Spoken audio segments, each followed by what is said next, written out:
Now, on 105.9 FM and streaming worldwide on the WMAL app, O'Connor and Company. It's 5:07 on a Thursday morning in your nation's capital, 7th day of August. Are these the dog days yet? Have we hit the dog days? I think it's the dog days. It's appropriately the dog days now, officially. Enjoy. Coming up at 6:35, Will Hild of Consumer Research.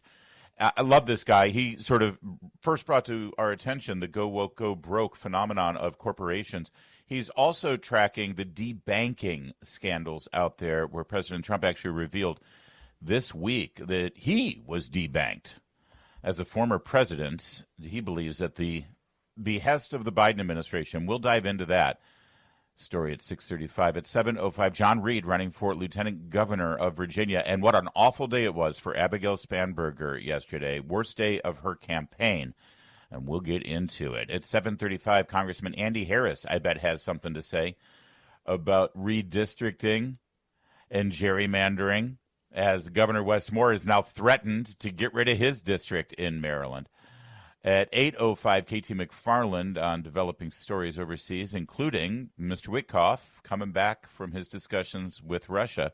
And then at 8:35, Alex Plitsis, former Pentagon official, he's a senior fellow now with the Atlantic Council. We'll talk about that shooting at Fort Stewart. That's all coming up. There's a whole lot in the news cycle today.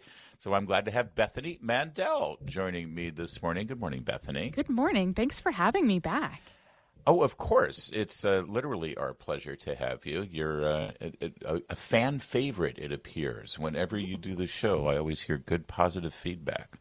It's exciting. It's like we like Bethany. I always get I have the Mom Wars Substack and podcast. Yes. And I always get subscriptions on the Substack, the Mom Wars, when I do your show.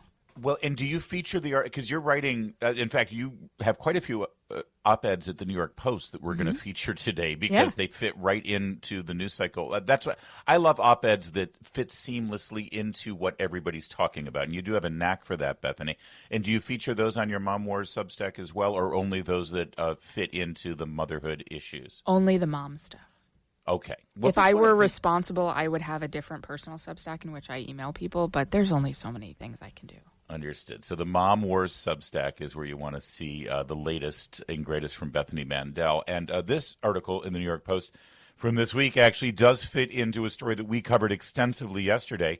That was President Trump's suggestion that it's time to federalize the District of Columbia and, well, not fully revoke home rule, because that would take an act of Congress, although I think eventually that's what needs to happen too, because home rule is a failed experiment. Over the last several decades, the District of Columbia has proven that they are incapable of self-governance. The rising crime problem, the violent crime problem in Washington, D.C., is the latest impetus for this, and it needs to be solved. It needs to be solved because it's the nation's capital. People who are compelled to work here for the federal government through their local representative or coming to work in Washington, D.C. because they want to be a participant in our federal government, they deserve to be able to walk the streets safely. But Bethany, you have an article in the New York Post that addresses this issue from a local mom's perspective. You happen to live adjacent to the border of the District of Columbia, and you have to grapple with the fact that your children going through certain rites of passages as they reach certain ages are very vulnerable to these crime issues. And most specifically, you focus on the debate you had with your husband about letting your teenage daughter use the metro by herself. Yeah. So I have permanently lost this fight now that I have written this New York Post column. Permanently. It's over. I don't know. I mean, so she's almost 12, so maybe we'll revisit it in a few years. But I had proposed to him, we should, so that I'm not a taxi driver driving her back and forth to Irish dance lessons, why don't I put her on the metro in Wheaton, let her ride to her Irish dance classes, let her come home, and it's a win-win. She gets there, she gets the sense of independence, whatever. And then as if on cue, I proposed this, and then this was a year ago, I think, somebody was shot at Wheaton at the metro. Yeah. And I was like, okay, we'll put that on ice for this year. And so I had re-proposed it for this year. And then the New York Post was like, you should write a column. And I was like, okay, that would be a great example. But if I write it, then then it's lost over forever. Yeah. So hopefully he doesn't read my stuff. I don't know. Maybe he doesn't. Well, what? That's true. He's got a lot of other things to deal with. What struck out to me was this, and if I may read and quote my co-host without her blushing too much. We moved to the D.C. suburbs because of its proximity to the best of our nation's capital has to offer. I frequently take our 6 kids into the city to explore the Smithsonian museums, attend performances at the Kennedy Center, and soak up the living civics lesson that is Washington, D.C. But in recent years, that promise has begun to unravel. It's like you're talking to me. My kids would come out and stay with me over the summer, over holidays, and I sold the idea. I lived, I think, mostly in the same proximity to the D.C. border in Montgomery County as you do, where I have a good idea of where you live. And so right off the red line, very similar to where you live. I love living here. It's great. It was great. And so when my kids were like, 13, 12, 11, right around there, I floated the idea to Meredith. It's like, listen, when I was a kid, my dad took me to New York and I could ride the subway and it was... And that was back during the Ed Koch years, which was less safe, frankly, in New York. But it was a different time. And I said, if our girls want to go downtown and go, in fact, you would appreciate, they really wanted to go to the Holocaust Museum. Aww. And I had to work that day. And I said, yes, they should be fine. And they did. And I held my breath the whole time, but they took the red line. They took it downtown. They saw the Holocaust Museum. They very responsibly came back home. Everything was fine. But I was worried, partly because I didn't want Meredith to have an I told you so moment. Secondarily, I was worried about the safety of my children.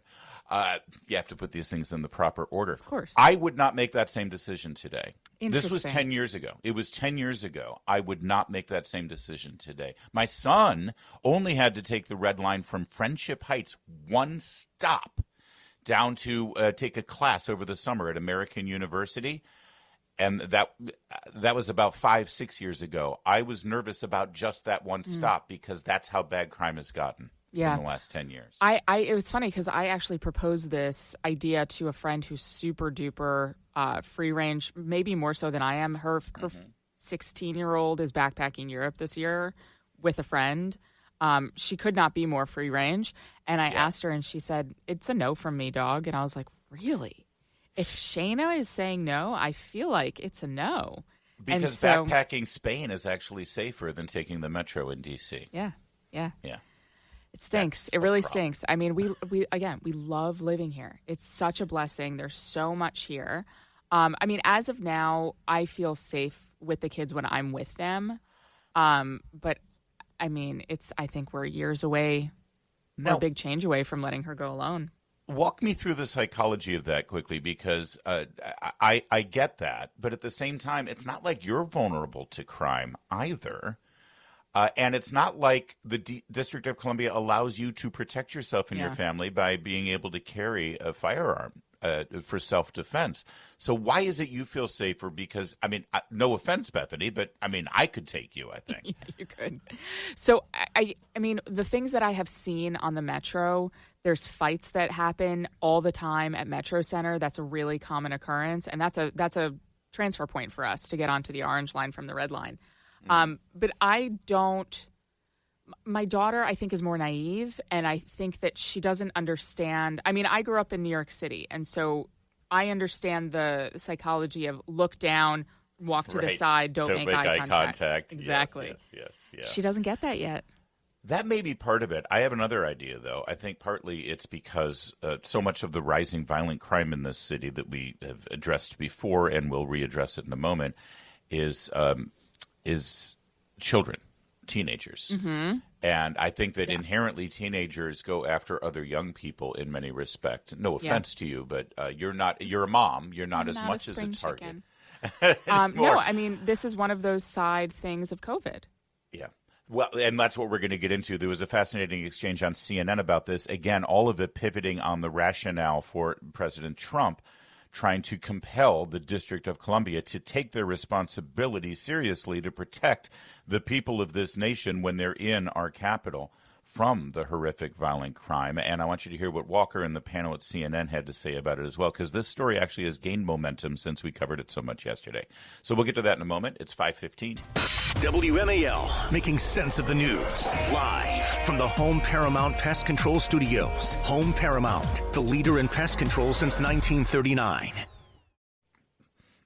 Yesterday, friend of the program and president of Young America's Foundation, Wisconsin Governor Scott Walker, was part of a panel discussion about this very issue, about the crime problem in major cities, specifically the District of Columbia, and President Trump's statement that we need to move toward federalizing law enforcement and much of the public safety issues in D.C. if the district council can't do their job. Take a listen to this exchange, Bethany. The problem with crime in Washington and New York City and Portland and Seattle is because there's not consequences. If you don't put violent criminals away, you're going to continue to have problems. These big cities are full of not just mayors, but prosecutors who aren't enforcing the law. When you don't prosecute, I mean, we saw it in New York City decades ago. When you started prosecuting smaller crimes, crime overall went down. That's the bigger challenge. The thing that complicates this in D.C., I think, at the moment is especially this thing of carjacking. And these were juveniles that did this. And we have seen a huge problem since COVID of young offenders. Yeah, and they changed the law to punish them less in D.C. Yeah. That's part of what that's true. But part of this is that we're not talking about adults. We're talking about 14-year-olds, 15-year-olds. Kids who should be in school. They absolutely should. But what I'm saying is that becomes a more complicated issue than just like, let's throw the book at them. Let's, we need to surge resources. If the word is on the street, we see the same thing out in California. If you don't punish for shoplifting, people run their cars into Walmart and fill up with stuff, no matter what age they're. I'm not denying it. It's just that when you're dealing with kids, I think it just becomes a slightly more complicated I think issue. you're right about that. The other interesting thing, Hold on. So she kept saying the same thing over and over again, Bethany, which is when you're dealing with kids, it's more complicated. Pull on that thread. Excuse me, ma'am. You can't just make that. Why is it more complicated? Why? And that's because social activists are the ones who have been jumping in there saying, oh, no, we have to have restorative justice. We have a inherently racist criminal justice system, and so we can't really punish juveniles, teenagers, for this sort of thing because it would be racist. But look at the fruits of those policies now. We're living in it. I mean, the frustrating part, I'm a former liberal, and so I see everything through that lens. And the frustrating part about this, focus on restorative justice and is that it hurts Black and brown kids the most. It hurts disadvantaged kids the most because, I mean, when this is employed in a schoolroom, the kids who can't get out of these public schools that are failing, they're the ones who suffer. The kids who are like, you know what? The parents and the families say, I'm going to send my kid to private. But there's a lot of families that can't do that. And those are the families that are impacted the most by these policies. But it's the bigotry of low expectations. Like, they can't help it. They can't help it. They're poor. And yeah, they can. They can help it. And you didn't help them at all by not sending them to school for 2 years. And it's not. And by the way, you wrote about that in your book, and we should probably throw a quick plug in that your book you wrote with Carol Markowitz. Stolen Youth. Stolen Youth. It's literally on the table here. It's so nice. 2 years later, someone still has it here. See, it's just become a part of the furniture in the studio. So I just didn't even. Stolen Youth is the name of the book, and you're right. That's a big part of what happened here with COVID. But listen, we it's funny. We're both referencing the same thing. We both lived in New York City at a time where we saw the miracle happen. Scott Walker just referenced it too. I know it's not right to raise his name anymore for some ridiculous reason, but he was one of the greatest mayors in modern American history, Rudy Giuliani. Yeah. Who ran on a very simple notion. When you get serious about prosecuting crime and there are consequences for those crimes, the city suddenly starts to get safer. Yeah. And so we've all lived it in our lifetimes. We know how to fix this problem, but they're incapable of doing it now, apparently. There was an interesting conversation on the Commentary Magazine podcast yesterday about this, and my husband Seth is on there with John Podhoretz, and they were talking about the lack of institutional memory for most people. I mean, this was about the New York City mayoral race, but it's all the same animal. There's not people who live in New York City now, the vast majority, I think it's 85%, was the statistic that John cited, didn't live in New York back then, and so they don't know how bad it can get. And I think that's the same paradigm at play here in D.C. They don't know how bad it can get, and they don't see the writing on the wall. I lived through it too, and I remember that they called Rudy Giuliani an authoritarian at the time. Yes. And but he won the election because the people of New York recognized how bad it was, and 4 more years of David Dinkins would be a disaster. And I can tell you that within 2 years, the city had made a turnaround.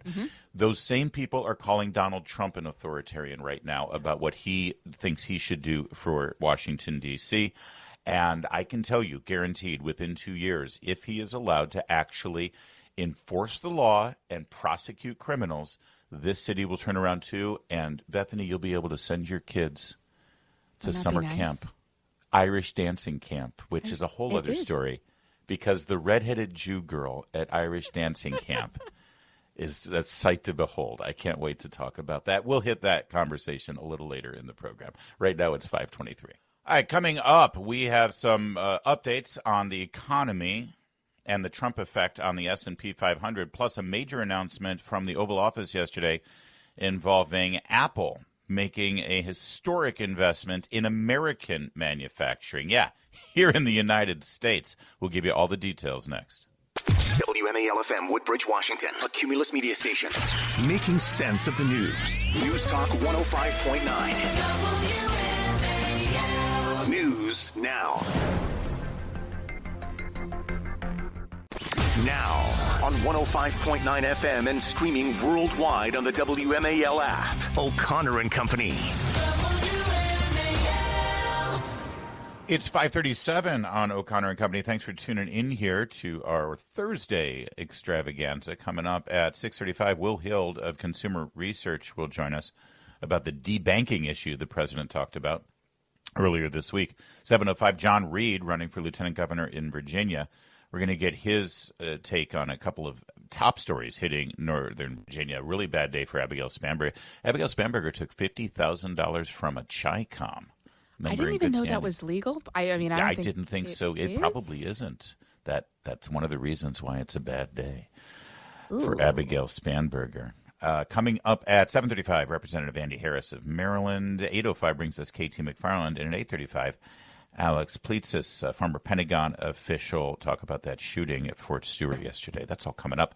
It's Larry O'Connor. That's Bethany Mandel you hear chiming in. Good morning, Larry. Intro. Good morning to you, Bethany. From the Mom Wars podcast and Substack, Bethany Mandel. You've learned your lesson.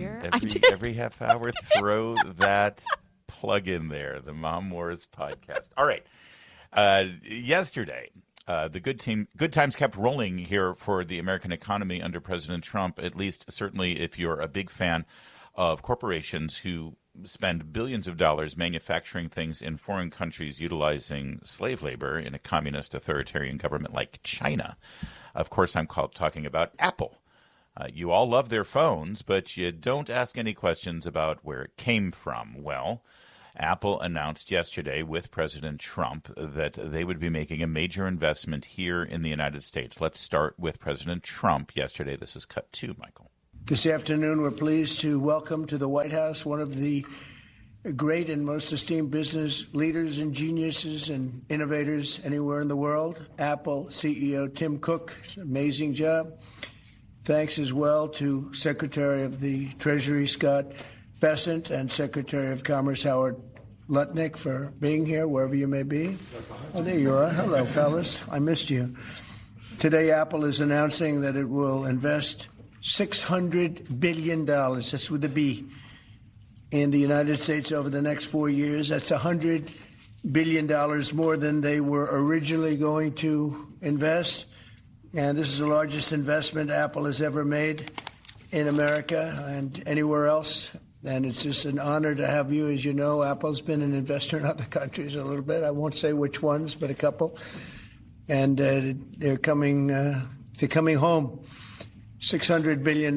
It's the biggest there is. Yeah, it is pretty big. By the way, it was an honor to have you. He called Tim Cook a genius, called him a leader of American industry and technology. Last time Tim Cook was in the White House for like a roundtable with tech industry leaders, President Trump referred to him a little differently, if you remember. We appreciate it very much, Tim Apple. I called him Tim Apple. He should have just legally changed his name and leaned into it, honestly. Honestly, he should have. If he's not going to be Steve Jobs, he might as well be Tim Apple. But that's a very big deal. This is investment apparently is going to be focused mostly on Apple servers, not the iPhones, but for the servers and for the larger industrial ticket items. But still, $600 billion manufacturing in Kentucky ain't nothing, Bethany. I'm sorry. I heard that President Trump was actually going to destroy our economy and that I would be eating lentils right now. So I mean, I don't know where I can go for a refund of that prediction. But I know, I think it's a great step. It's a step. We certainly, I feel like, should have learned our lesson over COVID about allowing China to have everything, that we need under their thumb. Well, listen, when we normalized trade relations with China in the 90s and gave them favored nation trading status and let them into the World Trade Organization, the understanding was that China was going to follow the route of the Soviet Union, that as soon as you freed up the economy there and industry, human rights would follow. It didn't happen that way. Mm-hmm. China's not the same as the Soviet Union. In fact, their human rights issues got worse. Their authoritarian instincts got worse.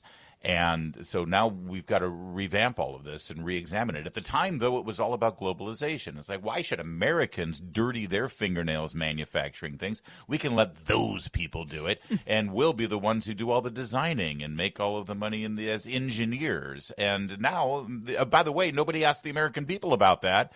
And there are a lot of Americans who are like, you know what, I don't want to be an engineer. I would love to work in a factory. I would love to put together things and go home at the end of the day and make an honest living. And I guess we're now re-examining that and maybe putting our economy back on that track again so that Americans have opportunities too. Yeah, I think it's really exciting. I mean, especially that part of the country really needs that boost. That Appalachian area, has been so hard hit, and a lot of it is a malaise that is, a lack of purpose, and that lack of purpose comes from not having job opportunities. And here we are. It certainly hits into the wheelhouse of J.D. Vance, who wrote so passionately about that issue in Hillbilly Elegy, and he would certainly love to be able to pick up, because this is not a 4-year enterprise. Mm-hmm. This is going to take a while to actually revamp and rebuild up manufacturing in America. He would love to take that baton and run with it for his first term starting in 2028. By the way, it's also another reason why Trump is so intent on getting interest rates down, because as corporations start to rebuild and make manufacturing plants, get the tooling up, get all of that, that's an investment, and they would love to not have to pay high interest rates on all of that financing. Newt Gingrich commented on this yesterday on Jesse Waters. Cut 4 here is the former speaker. Look, I think what's changing everything is that you have this rock standing in the middle of history called Donald J. Trump. And he's saying, you want to do it my way or you want to be crushed? I prefer you do it my way, but, if you have to be crushed, it's okay. And so rational people like Tim Cook are going, oh, gee, do I want to do it the way the president wants, or would I like to be crushed? And they go, I've always wanted to be part of the team. And you're seeing this happen not just in the United States, but you're seeing it happen all around the world. I mean, the Saudis show up and say, could we buy $400 billion of Boeing airplanes? And by the way, could we also invest $400 billion in the United States to create new jobs? And Trump graciously says, that'd be fine. I'm so grateful. And then he goes, I love the way Newt puts it, but it's true, Bethany. And here's the other thing that really rings home. It doesn't seem that hard. Yeah. Other presidents could have done this, but they didn't because it wasn't a priority for them. Yep. I mean, I think that the first term was what are the stages of grief? And I think a lot of anger, liberals, denial, bargaining, depression, and acceptance. Yes. And so I think that the first term was a lot of that stages for mainstream media and liberals and all of these sort of normies, quote unquote. And I think they're coming to a point of acceptance. In the second Trump term, they're like, you know what? I think I have to play ball. I think this is the guy. I think he's the president. And you know why they think that? Because they were shocked to learn that the American public, the voters, actually, do want this. I love all the people who said, look at what just happened. Is this what you voted for? And people respond saying, yes. Yeah, that's exactly what we voted for. By the way, take a listen to this from Bloomberg yesterday. It's not just Apple. Listen right now to the quarterly earnings so far for S&P 500 companies just 6 months into the Trump administration. Listen. Here's a look at earnings expectations. What a chart this is. It's been a very strong quarter despite tariff uncertainty, with 82% of S&P 500 companies beating estimates so far. That's the highest rate since 2021. Yeah, I do love all of the 82% of S&P 500 companies so far have beaten their quarterly earnings estimates. And I do love that all of these business shows, they always have to frame it within despite the tariffs. At what point do they start to pause on that and say, maybe it's because of the tariffs? We're not at the acceptance point yet for those folks. There it is. But it's funny, like when the stock market crashed, remember that? Those few days that we were told was the beginning of the end? You know what I did? I bought stock. I bought a lot of stock. Every spare dollar that we had in a savings account, I bought stock. And you know what? I'm doing okay now. That's how you can afford those Irish dance lessons. That's right. Because it's not cheap. No. All right, coming up, we have really great news if you're into super stinky flowers. We'll tell you that in a moment. First, though, it's 5:45. Mark Levin, weekdays 6 till 9 on 105.9 WMAL, making sense of the news. It happens every now and then at the U.S. Botanic Garden in the district. It's the blooming of the corpse flower.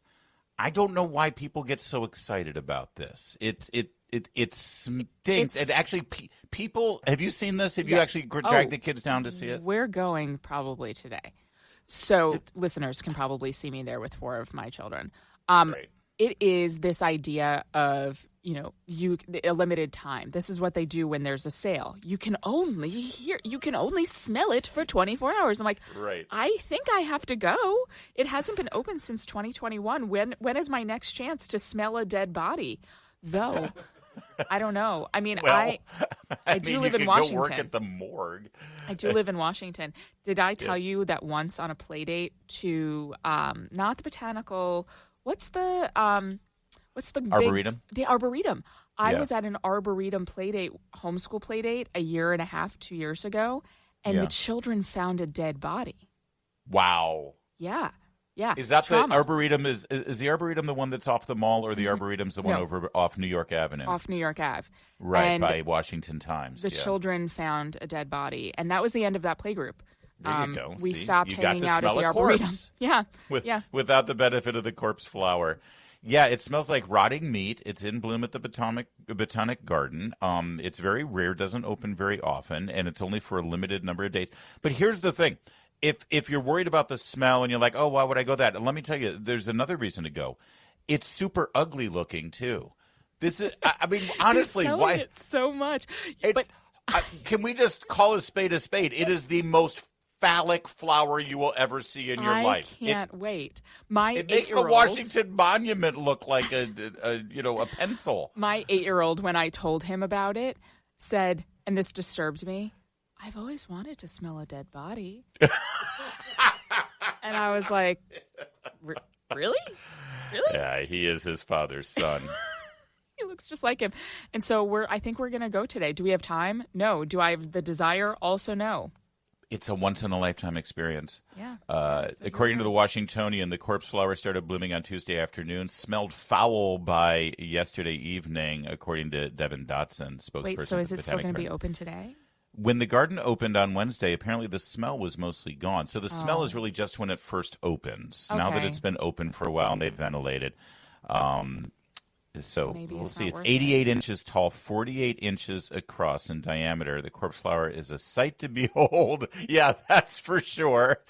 Oh, that is phallic. That is phallic. I just opened the picture. My goodness. Oh, no. Yeah, it's there's no two ways about it. It's a good entry point. You know, when they talk about, when you explain the birds and the bees to your children, this is the flower part of it. Do you think that they know beforehand? Do you think that they have like the ability to ramp up their like marketing plan? Apparently, I mean, they know when it's on, within a certain window, but no, they were not expecting this bloom to happen this quickly. And by the way, you might want to check. It might not be blooming anymore. It's been 48 hours, so find out. You might want to look at it. I do love in the Washingtonian write-up, they get quotes from passerbys and visitors. And here are the quotes. It's a pretty remarkable thing. There you go. That's what it sounds like when I'm trying to just acknowledge and make my child happy when they've done something completely unremarkable. Right. Look what I did, Mommy. Wow, that's quite the thing you did there. There it is. Wow. It's the corpse flower. Go check it out. 5:53.